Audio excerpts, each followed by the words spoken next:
The G20 Foreign Ministers Meeting is scheduled for Tuesday in Italy. The meeting is one of several precursors to the G20 Leaders Summit, due to be hosted by Rome in October. Chinese Foreign Minister State Councilor Wang and U.S. Secretary of State Antony Blinken, among other ministers, attend the meeting. The G20 this year focuses on building long-term global economic, environmental, and health recovery from the pandemic. But with the issues coming out of this month's G7 summit, will the positive function of G20 be upset by the U.S. division of small circles? What's high on the agenda? To discuss more, let's loop in our panelists.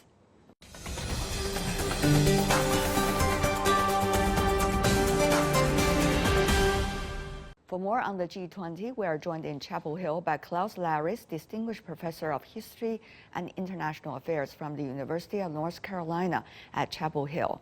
In Tokyo, Yoshikazu Kato, Adjunct Associate Professor from the Asia Global Institute at the University of Hong Kong. Last but not least, in Washington, D.C., Peter Kuznick, Professor of History from American University. And in Shanghai, Professor Shending Li from the Institute of International Studies with Fudan University. Gentlemen, welcome to the program. I noticed that from the panel, 3 of you are from the G7 countries. Only Mr. Shen is from the G20 countries. So it's very interesting, our panel today. I hope you will be having more fair comments about the G20. First of all, Professor Shen, go to you. Do you see there's likely to be huge division among the G20 Foreign Ministers Meeting this time as a result of China-U.S. relations?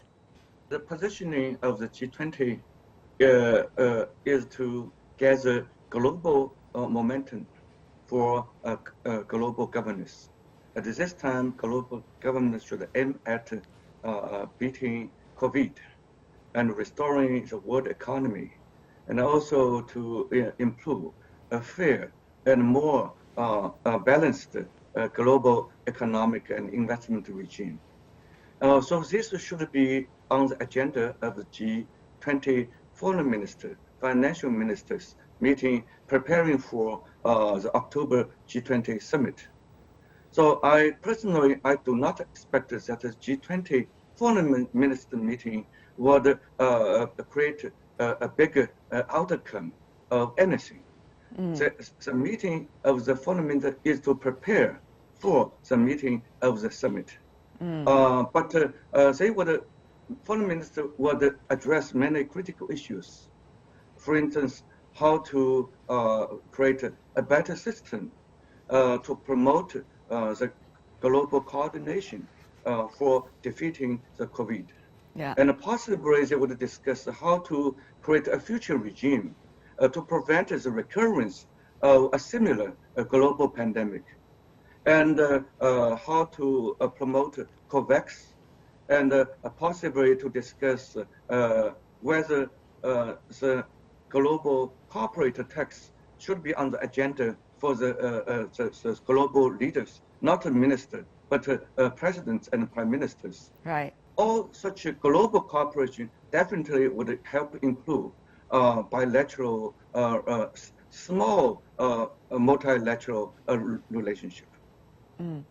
Now, we see right now the devastating situation of the pandemic once again is bringing us a new round of challenge with Delta variant spreading around the world.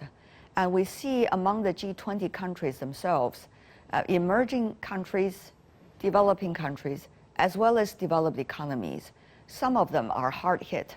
Meanwhile, we also know that Japan is to host the very important Summer Olympics. And yet at this time, Delta variant become one of the biggest threats for the security of that specific Olympic Games. So how do you see that, in fact, the priorities needs to be set clear by the foreign ministers and eventually the leaders about what the G20 really needs to handle, the G7 really needs to handle right now? That is the pandemic, it seems. Mr. Kato. Sure. You're right. Now for Tokyo, hosting Olympics successfully and safely, this is the most priority. But as you know, Japan hosted G20 meetings in person 2 years ago, and I remember we focused on digitalization. But at this moment, we have to talk more about how to tackle the pandemic. And now I do not think Japan could resolve the pandemic independently, bilaterally. So we need to rely on these multilateral platform. In this sense, I think G20 continues to be a very important platform for Japan's diplomacy. Of course, as Professor Shandin Lee said, compared to G20 Summit, foreign minister could talk critical issues more straightforwardly and frankly. So maybe we need to set some agenda to tackle the pandemic and how to restore the economy, and maybe some geopolitical economic issues might be agenda. But at the moment, for Japan, how to tackle the pandemic at the same time restore the world economy in this platform and consolidate the outcome of G7 with collaboration among the G20 members. So this may be a very interesting issue.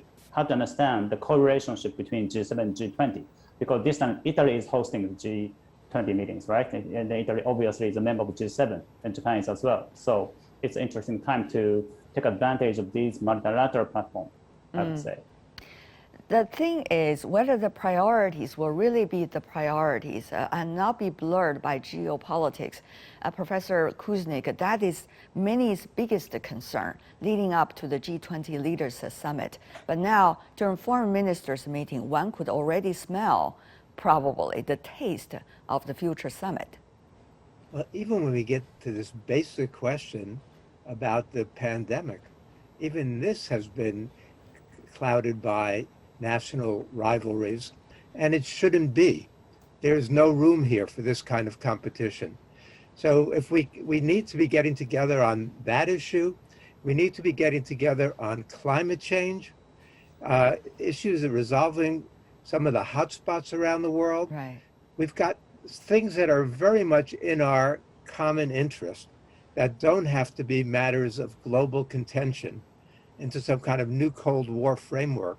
And hopefully that's the way the leaders are going to approach this in this foreign ministers meeting and in the upcoming summit in Rome. But given the fact that it has never been far away from geopolitics, therefore, Professor Laris, how optimistic can we be? Not even optimistic, but how pragmatic do you see that the future G20 Leaders Summit could be? And also, since we talk about the G7, the earlier G7 meeting is not necessarily rallying the crowd, shall we say, because there is quite a strong geopolitical tone in it. So will the G7's meeting result be relevant to the G20, which is really a link between the developed economies and the developing and emerging economies, such as China, such as Brazil, such as South Africa, and many others? Professor. Yeah, personally, I don't foresee a slanging match at the G20. We had the slanging match at that early meeting in Anchorage between the American and Chinese foreign ministers. And I think ever since they have given off steam and they have returned to more pragmatic policy making. And I cannot see, there may be differences and there may be conflicts, but I cannot see that we will have a slanging match at the forthcoming G20 meeting. The meeting is above all about the humanitarian crisis in Syria, about how to contain ISIS, perhaps also about the post-withdrawal situation in Afghanistan, which also opens the door for increased terrorist activities in this very important part of the world, which is also highly crucial to China. So I think China and the United States would have an interest in cooperating on anti-terrorist activities in that part of the world, but in other areas like in Syria as well. And COVID-19 and the pandemic will certainly be talked about, and other important issues like climate change as well. But as we saw from the G7 meeting and then Biden's meeting with Putin, this was a conflictual meeting, but it wasn't a shouting match. Biden and Putin got on relatively well. Of course, they disagreed on many issues, but they did not shout at each other. It wasn't a slanging match. And therefore, I believe also in the G20, there will be serious conflicts among the leading nations of the world, but we will not see shouting matches. I think both sides have an interest in approaching the issues which divide them in a pragmatic way and try to get to results as much as possible. Professor Shen, now, there are so many issues that have already been politicized or geopoliticized. For example, about the origin of the virus, about the vaccinations, about the pace of vaccinations, about vaccines, who to give it to and not to give it to, use whose and not to use whose, and the list goes on. There are still many countries in the world that do not even have a single dose of the vaccines, any vaccines. There are also sanctions against countries who have any access to vaccines. So when we talk about a general theme of let's work on the pandemic, all these details need to be worked on. Otherwise, there's no way that we can work on this big issue. So a lot of nuance that is there. Professor Shen. I do believe there are lots of areas where big power can work in a cooperative way. In principle, President Xi Jinping made it clear there is 1,000 reasons to improve China-US relations, and there is no single reason to damage the relationship. And also, fortunately, President Biden has made it clear the US would cooperate with China wherever it is possible. But the US is not scared to compete with China when it is necessary. So President Biden defined China as a major challenger, as a competitor. And he did not say, even though he could believe in his heart that China is a threat, but he said China is a challenger. Good. He is politically sensible. He wants to turn a potential threat to a possible collaborator.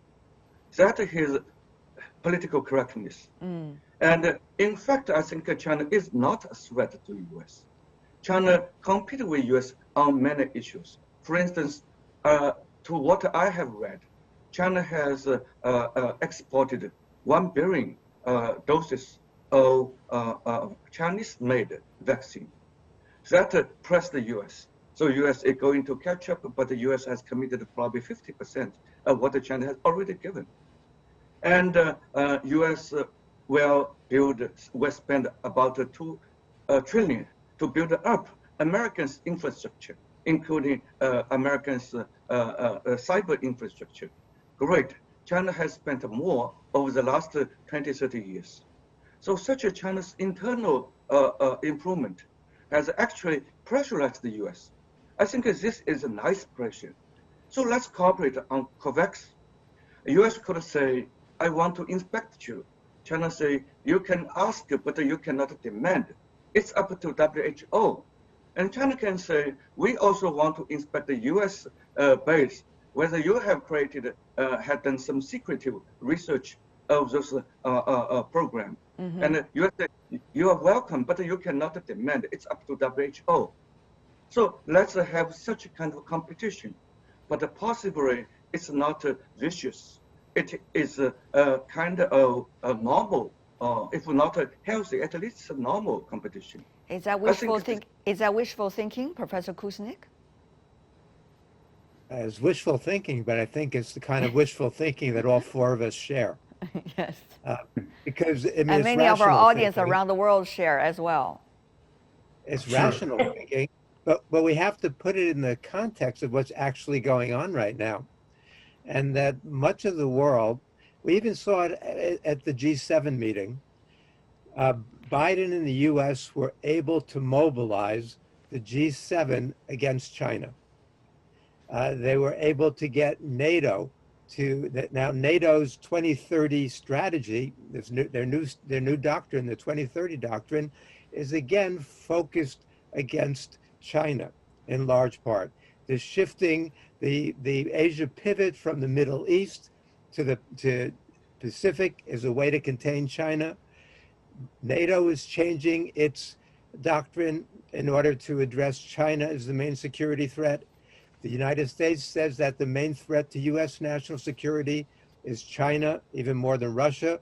Part of the reason why Biden had a somewhat friendly summit with Putin is because at some place in his mind, he would like to separate Russia from China, the G7. Mm-hmm. So, I mean, we're in a situation where the main dynamic, as I see it, is not toward the kind of cooperation that Professor Shen so wisely is hoping for, but it's a different kind of dynamic that's pulling us apart and making us more adversaries than collaborators. That's not what the world needs right now, but both sides are doing things that are exacerbating those tensions right now. Does Biden have another side to him that he's capable of reaching out positively? Yes, and he's shown that often over the years.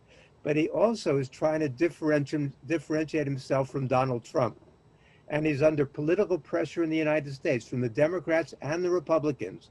The one thing they agree on, the only thing that they have bipartisan agreement on, is opposition to China right now. Mm. So we're in a precarious situation. This is a sensitive time, and hopefully there'll be statesmen who share our vision and will move us in that direction. Mm. Mr. Yoshikatsu. A lot of countries, including Japan, we are upset in front of the U.S.-China strategic rivalry. You know, this is somehow troublesome for, international collaboration. This is a reality. But now I think we shouldn't ignore the importance of multilateralism. I'm recalling back to history when Japan-China relations get worsened. Japan and China's leaders seeked to resolve their tensions through attending some multilateral, conference, including some APEC meeting, and just, for example, just meeting or chatting or just saying hello, and then move on to discuss some bilateral issues. So I think now, even if we are facing some bilateral tensions or strategic rivalries, particularly between U.S. and China, but now it deserves embracing the importance of multilateralism, such as G20. Mm-hmm. Of course, this time Foreign Minister Wang is attending from Beijing via Zoom. So, Secretary of State Blinken and Wang are not going to meet in person. But I think, something would be happened, if they are getting together and, talk and meet in some ways. And I think this is quite relevant for, resolving or improving some, complicated bilateral relationships. So I think it is a good time to understand how to take advantage of these multilateral diplomacy to resolve bilateral tensions or geopolitical tensions even as well. Professor Laris, you are originally coming from Germany, and I understand there is a very strong U.S. impact on the policies that European countries are making. In the European countries themselves, there are also complicated politics. For example, in Germany, change of chancellor in the future. How do you see that Germany, for example, other countries like France and the EU as a whole, likely to adjust their positions swiftly so that, or flexibly, so that they will be a go-betweener, to say the most, not a divider, and therefore leaving space for all sides, including themselves. Yeah, first of all the Europeans, including Germany, are very relieved that Joe Biden is in the White House and not Donald Trump. They know that Joe Biden is a much more constructive politician who, of course, sees China as a challenger, maybe even as a threat, but he's much more constructive, much more pragmatic, and much more ready to deal with China in a constructive way than Donald Trump was and would be if he were still in the White House. Secondly, they are very close to the United States. They are happy about the revival of the transatlantic relationship. Only yesterday we had the Italian foreign minister saying quite clearly that he felt he was much closer to the EU, to NATO, and to the United States than Italy was close to China. And I think that applies to Germany and all other European countries as well. Thirdly, however, having said that, no one wants to be at loggerheads with China. No one wants to be enemies with China. Of course, China is a challenger and a competitor, but that is fairly normal. But they want to continue engaging with China, having very good economic relations with China, and they don't want to be, in the middle between a conflict between the United States and China. Whether the Europeans, including Germany, have the potential, the power, and the will to be a mediator between the United States and China, this must be questioned. I also wonder whether the Europeans are actually strong and influential enough to do that. Perhaps behind closed doors, when they are in 4-hour conversations with both their American and their Chinese counterparts, then they may try to, mend things and try to perhaps bring things together a bit better.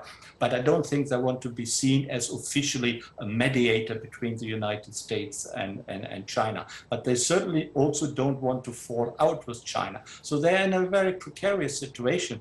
They, have to play a balancing act, if you like, but they are still closer to the United States for all sorts of reasons, be it values, be it interest, be it history, be it language, culture, all that kind of thing, of course, keeps them closer to the United States. Yeah. What about Germany, which you are coming originally from, not necessarily Italy, but rather Germany, with your upcoming political changes, particularly with the counselor in the hands of a different person, now still do not know what's going to happen. How is Germany's domestic politics likely to play out or design, in a way, its foreign policy agenda? And what would that mean for Germany's position and status within the EU vis-a-vis France regarding the issue of China, for example?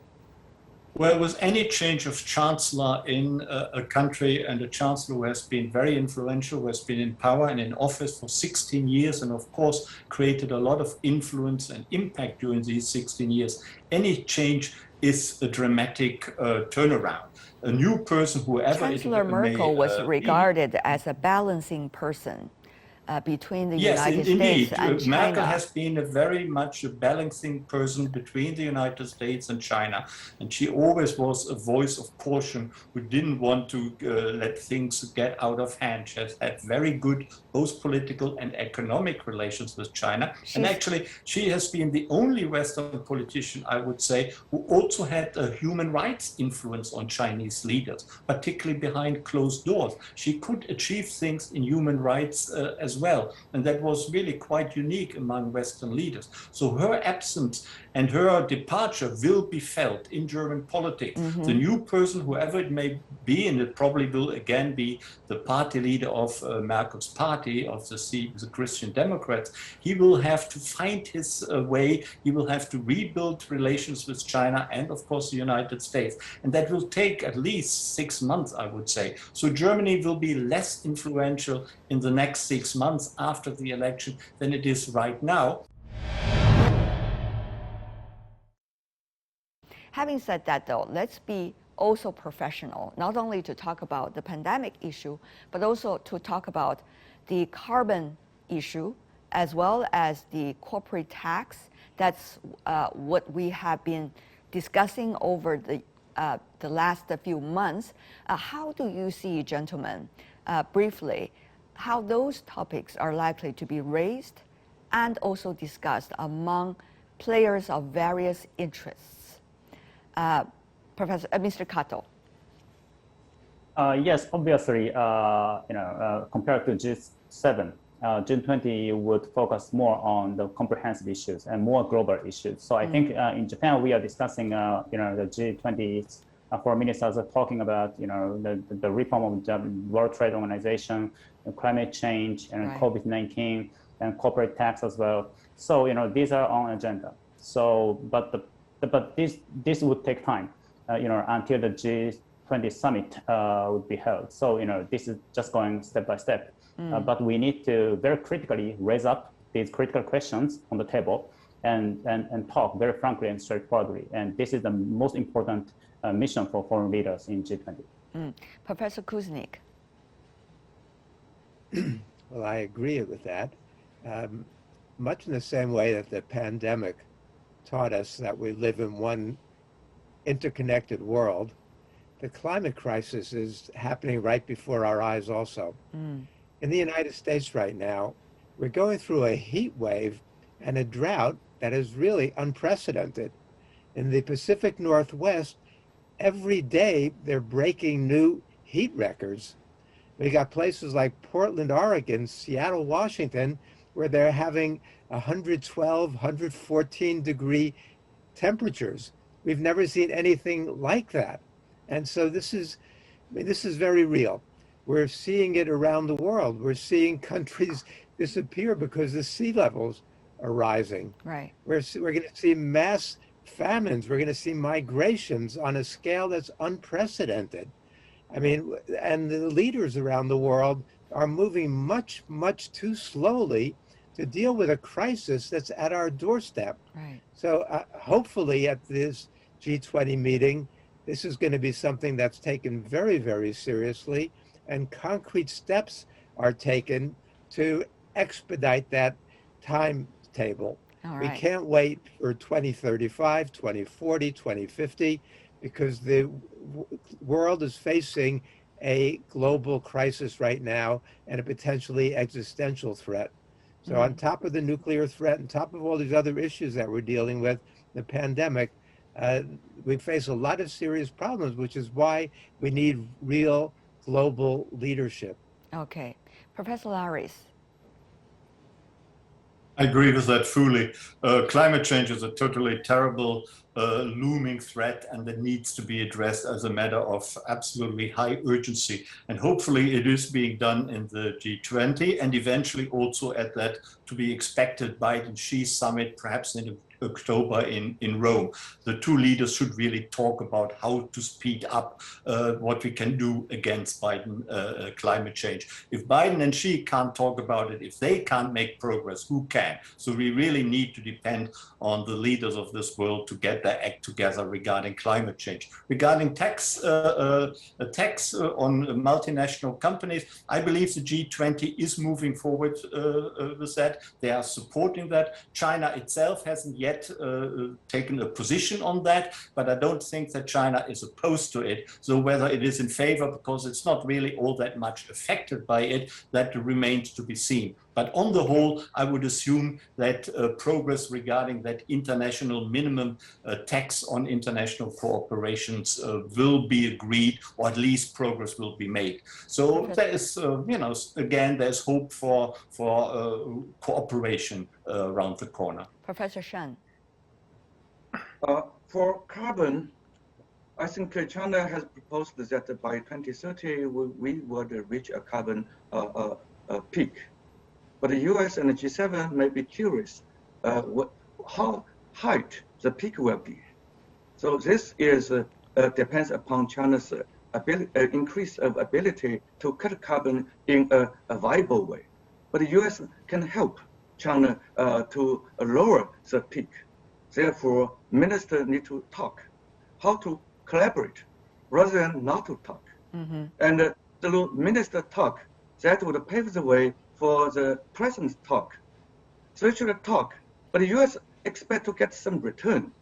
But the Chinese view is that without talk, there is no outcome. So both sides need to fine-tune their attitude. China may tell we would make a best effort to lower the peak. US may have the view, whatever your peak is, I will be ready to talk. Right. And for tax, China's official tax is already more than 20%, yes, closing indeed. to 30%. Some say the real tax may be 44%. That's much heavier than the 15% the global tax reform may propose.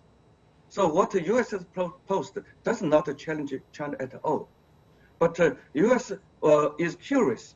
When China attracts foreign investment, China may have very low tax for the first 3 years. How to deal with this? To have the fine tune, China US need to talk.